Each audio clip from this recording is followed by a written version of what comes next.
नमस्कार. नारळी पौर्णिमा जवळ आली, आता 4च दिवस राहिले नारळी पौर्णिमेला. तर मस्त असा नारळी भात बनवणार आहे गूळ आणि खोबरं वापरून. तर चला बघूया. हे मी बासमती तांदूळ घेतलाय अख्खा.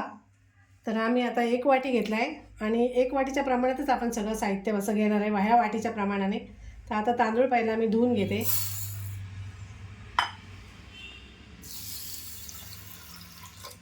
स्वच्छ 2-3 पाण्याने धुवून घेणार आणि 5-10 मिनटं तसंच पाण्यात ठेवणार आहे.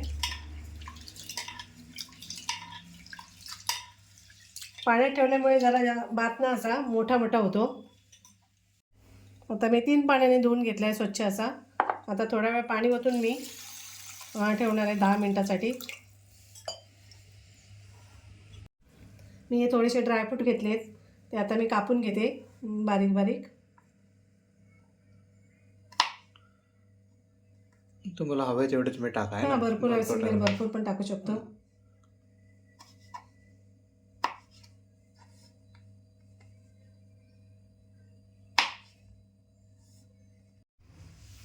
आता मी कढई ठेवली तापत. थोडंसं तूप टाकते 1 चमचा.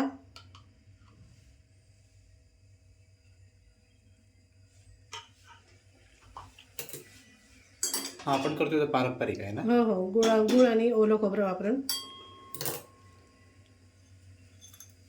आता याच्यामध्ये मी 1 लवंग घेतलं आहे, लवंग 5 घेतलेत, 3 वेलची घेतली आणि 1 दालचिनीचा तुकडा घेतला आहे आणि वेलची मी अशी ठेचून घेतली, तीसुद्धा टाकते फोडणीमध्ये.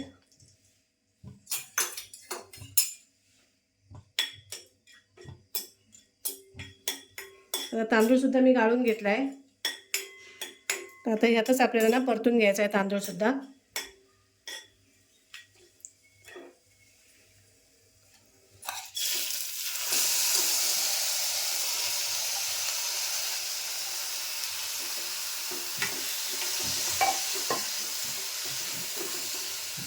तुपावर असं तांदूळ परतून घेतला ना की भात मस्त असा सुट्टा सुट्टा होतो.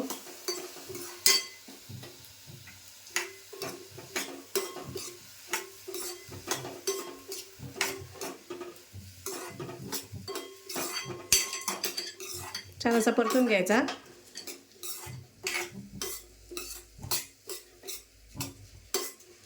साईडला मी पाणी पण ठेवलं आहे तापत. आपल्याला गरमच पाणी टाकून घ्यायचं आहे.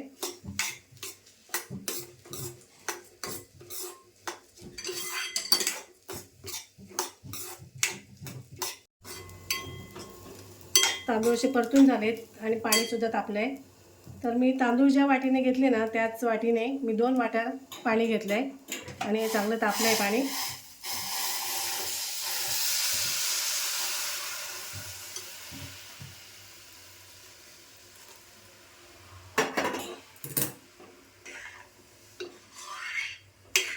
भात आपल्याला मस्त असं सुट्टा सुट्टा करून घ्यायचा आहे. भात शिजताना ना आपल्याला किंचित असं मीठ पण टाकायचं आहे चवीपुरतं. थोडंसं हो हो, चवीपुरतं.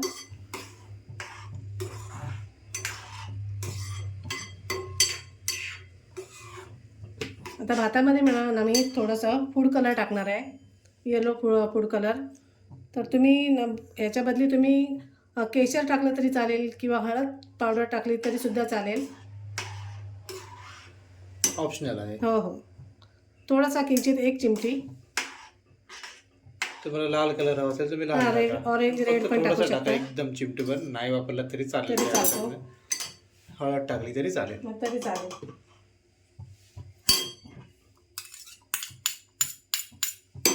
आता भात हा शिजवून घेते.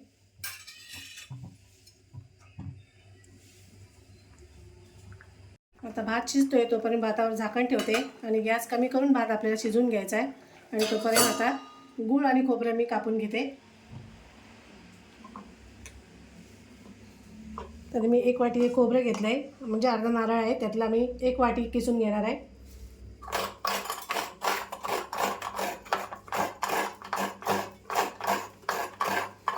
शक्यतो ओला नारळच घ्यायचा. भातामध्ये चांगला त्याचा रस पण येतो आणि चांगला लागतो चवीला.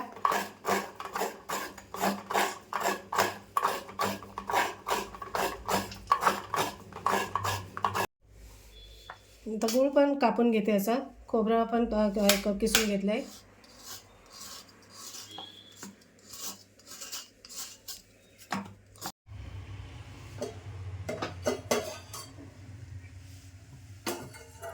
भात शिजला की बघूया.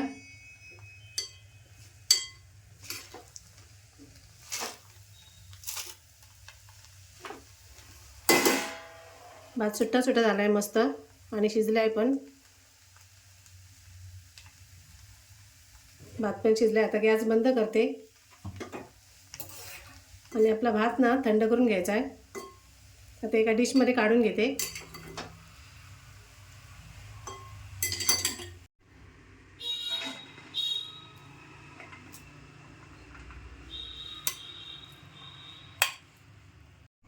मी हा सुका नारळ घेतला आहे, त्याच्यात थोड्या थोड्या अशा पातळ पातळ ना कात्र्या कापून घेते. अशा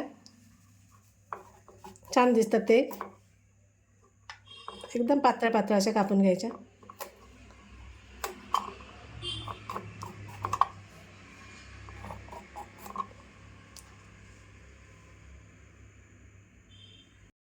आता परत तीच मी कढई ठेवली. 1 चमचा तूप टाकते.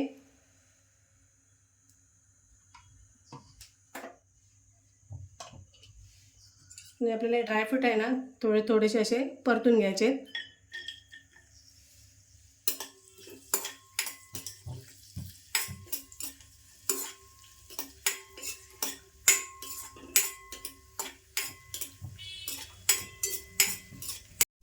आता हे काढून घेते.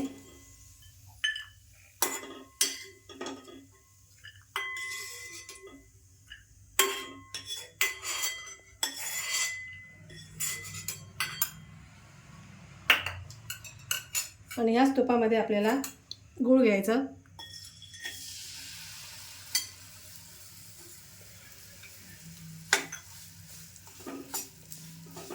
गूळ असं मेल्ट करून घेते जरा.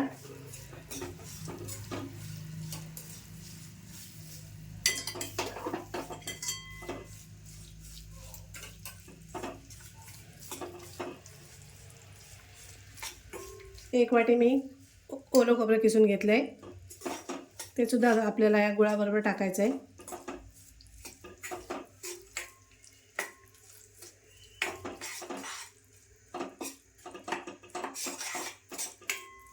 आता हे सुद्धा टाकते.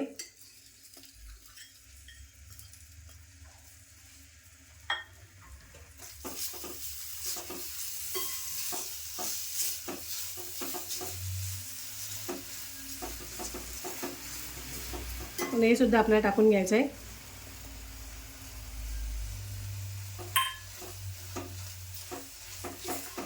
आता एकजीव करून घ्यायचं आहे व्यवस्थित असं. भात पण आपला आता थंड झाला आहे.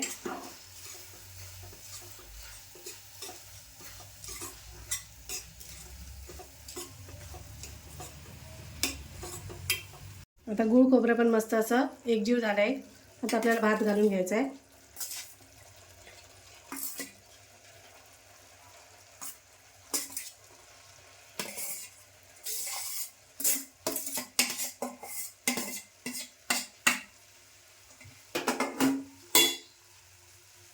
आपल्या याच्यावरच थोडंसं आता जायफळ किसून घ्यायचं आहे.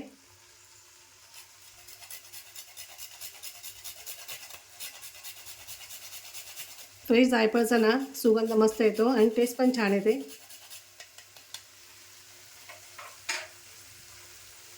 आता हे ड्रायफ्रूट सुद्धा टाकून घेते.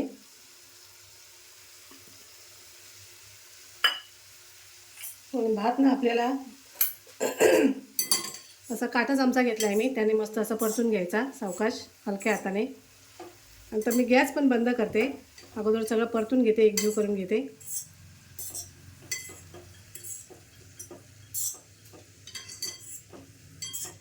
अलगद करायचं नाही हां, नाहीतर मग भाताचं शीत तुटतं ना. तुटू शकतो. हो हो, छान लागणार ना भातात. मस्त लागणार.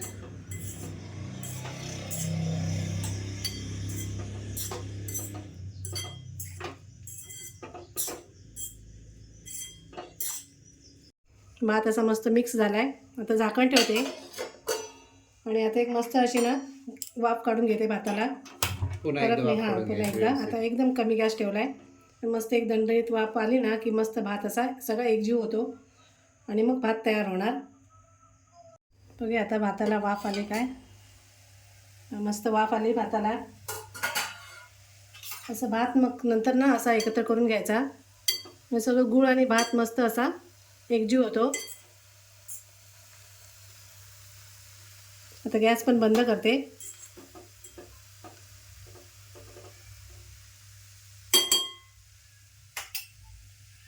बघा मस्त असा नारळी भात तयार आहे. तुम्ही सुद्धा या नारळी पौर्णिमेला असाच बनवा. खूप मस्त लागतो आणि गूळ खोबरं वापरून. आणि व्हिडिओ आवडल्यास लाईक करा, कमेंट करा, शेअर करा आणि आमच्या चॅनलला सबस्क्राईब करा. धन्यवाद.